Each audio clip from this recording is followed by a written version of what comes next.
మాతృదేవోభవ.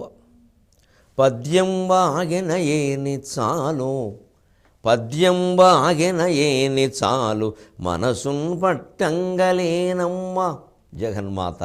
పద్యం వాగెన ఏని చాలు, మనసున్ పట్టంగలేనమ్మ. నైవేద్యం బౌనిక పాడు చర్చలకు, నైవేద్యం బౌనిక పాడు చర్చలకు, నన్వేధించడిన్ రేబవల్. పద్యం వాగెన ఏని చాలు, మనసున్ పట్టంగలేనమ్మ. నైవేద్యం బౌనిక పాడు చర్చలకు, నన్వేధించడిన్ రేబవల్. ఆద్యా చిన్మయ రూపిణి రస జగద్వ్యాసంగ సంగ ప్రియ. ఆద్యా చిన్మయ రూపిణి రస జగద్వ్యాసంగ సంగ ప్రియ. సద్యోముక్తి విధాయిని ఎవరితో చర్చింతు నీ యాతనం. సద్యోముక్తి విధాయిని ఎవరితో చర్చింతు నీ యాతనం. ఆచారమూలో ధర్మ అనే విషయాన్ని మనకు అవగాహన గావిస్తూ ఉన్న మహాభారత కథాశ్రవణం కోసం ఎదురు చూస్తూ ఉన్న భక్తి టీవీ ప్రేక్షక మహాశయులందరికీ కవి బ్రహ్మ ఉభయ కవి మిత్రుడు తిక్కన సోమయాజి రచించిన ఆంధ్ర మహాభారతం ఆనుశాసనిక పర్వానికి సాగుతున్న సామాజిక వ్యాఖ్యలో 1545 భాగానికి స్వాగతం పలుకుతున్నాం.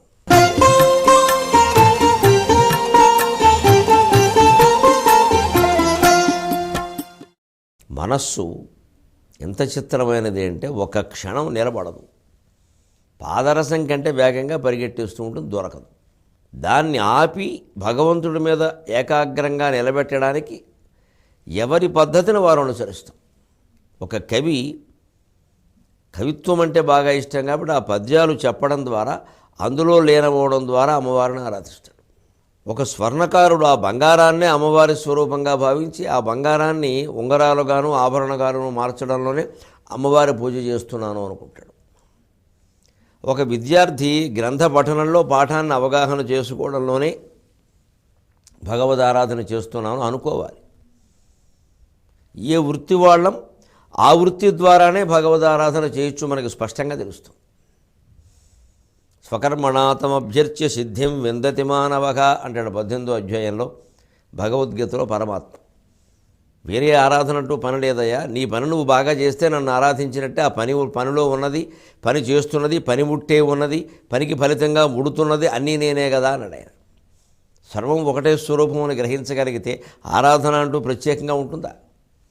ఆ గ్రహించలేకపోతున్నాం కాబట్టి ఆరాధన కూడా ప్రత్యేకంగా చేశాం. ఆ ప్రత్యేకమైనది ఏదో చేయలేకపోతే బాధపడుతాం. ఈ మిగిలిన వాటికి దాంతో సంబంధం లేకుండా చేశాం. ఈ ఆరాధనకి నిత్య జీవితానికి అన్వయం లేకుండా పోయింది. ఓ పక్క ఆరాధన బ్రహ్మాండంగా సాగుతున్న అవినీతి కూడా సాగుతుంది. మరి ఎవరు సమన్వయం ఉంటే అది ఉన్నవాళ్ళకి ఇది ఉండకూడదు కదా. ఇక్కడే మనం దెబ్బతింటున్నాం అవగాహన. అంచేది కవి అయిన వాడు పద్యం అల్లుతూ ఉంటే మాబోటిగాడి పరిస్థితి ఎలా ఉంటుందంటే, పద్యం ఆగింది అనుకోండి, పద్యం అల్లుతున్నంతసేపు అమ్మవారి దగ్గర చెబుతున్నంతసేపు దాని గురించి మాట్లాడుతున్నంతసేపు హాయిగా ఉంటుంది మనస్సు, అందులో నేను వైపు. ఇక ఆగిందంటే మనస్సును పట్టంగా లేనమ్మ. నైవేద్యం బౌనిక పాడు చర్చలకు, నన్ను వేధించడిన్ రేబవల్. ఏవో సంతలు, ఆలోచనలు, పోటీలు, పంతాలు, చికాకులు, బాధలు, దుఃఖాలు. ఇది జరిగిందని, అది జరగలేదని, వీరు అవునన్నారని, వారు కాదన్నారని, వీరు ఆ మాట వినలేదని, వారు మాట విన్నారని, వారి మాట మనం వినలేదని, ఇంకా రకరకాలు ఈ ఆలోచనలు రాత్రింబవళ్ళు వేధిస్తూనే ఉన్నాయేమో. ఎవరికి చెప్పుకోవాలి దీన్ని? ఆద్య సృష్టికి మూలం నువ్వే కదా. చిన్మయ రూపిణి చైతన్య రూపంలో అంతటా వ్యాపించింది నువ్వే కదా. రసజగద్వ్యాసంగ సంగప్రియ. రసజగత్ అంటే ఈ సాహిత్య జగత్తు. ఈ కవిత్వం అనేటువంటి వ్యాసంగం నీకు ఇష్టమని మేము అనుకుంటున్నాం. మరి కవీంద్రాణం సందర్భస్తపక మకరందైకరసికం కటాక్ష వ్యాక్షేపం భ్రమర కలభౌ కర్ణయుగళం అముంచంతం దృష్ట్వా తవ నవరసాస్వాదతరళం అసూయా సంసర్గాదలికనయనం కించుదరుణం. అమ్మవారు లలితాదేవి యొక్క 3 నేత్రాలు ఉంటాయి కదా అమ్మవారికి కూడా, శివుడిలాగే. అందులో 3వ నేత్రం ఎర్రగా ఉంటుంది.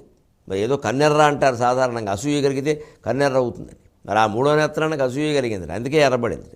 దేనికి అసూయ అంటే కాళిదాసు, శంకరాచార్య మొదలుకొని కాళిదాసు మొదలైనటువంటి మహాకవులు అందరూ, రకరకాల కవులు, సంస్కృతంలో పుట్టినటువంటి మహానుభావులు అందరూ, వాల్మీకి దగ్గర నుంచి ఈ నినమొనట కవుల వరకు రకరకాల పద్యాలతో శ్లోకాలతో అమ్మవారిని స్తోత్రం చేశాట. అవన్నీ అమృతప్రాయంగా ఆవిడ చెవుల్లో పడుతున్నాయట.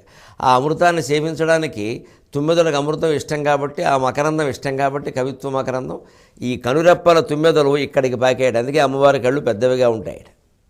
మా భీమవరం మా ఊళ్ళమ్మ కళ్ళు అలాగే ఉంటాయి, అందుకనే ఎంత పెద్దవిగా ఇలాగ అలా పెద్దవిగా ఉంటాయట.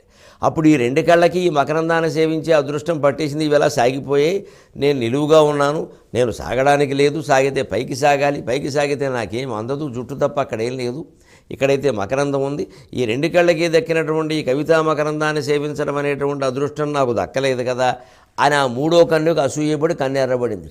అసూయా సంసర్గాదలికెనయనం కించిదరుణం అంటే రసజగద్వ్యాసంగం అంటే ఆవిడకి అంత ఇష్టం, సాహిత్యం అన్నా కవిత్వం అన్నా సంగీతం అన్నా. మరి అది నీకు ఇష్టం కాబట్టి నేను 2 పద్యాలు చెబుతున్నానమ్మా. ఆద్య జన్మజ రూపిణి రసజగద్వ్యాసంగ సంగప్రియ సద్యోముక్తి విధాయని, నువ్వు తలుచుకుంటే వెంటనే మోక్షాన్ని జీవనముక్తిని ఇవ్వగలవమ్మా. ఎవరితో చర్చించుని యాతన, నా మనస్సు ఎలా ఉందండి, నిగ్రహించుకోవట్లేదంటే ఎవరిని అడిగితే ఏమంటారు, నిజమైన జ్ఞానుడైతే వాళ్ళు కూడా నాకు అలాగే ఉందయ్యా అంటారు. మామూలు వాళ్ళైతే ఏమిటో మీకే కాకపోతే మాకేం అవుతుందంటారు. ఇంకా రకరకాలుగా మాట్లాడతారు. అంచేత ఎవరితో చర్చిస్తానమ్మో, నీతోనే చర్చిస్తున్నా అని మనలో ఏ భావన ఉన్నా సరే దాన్ని భగవంతుడికే అర్పణ చేస్తే అదంతా భక్తితో మనం ఆరాధన చేసే కార్యక్రమం కింద లెక్క.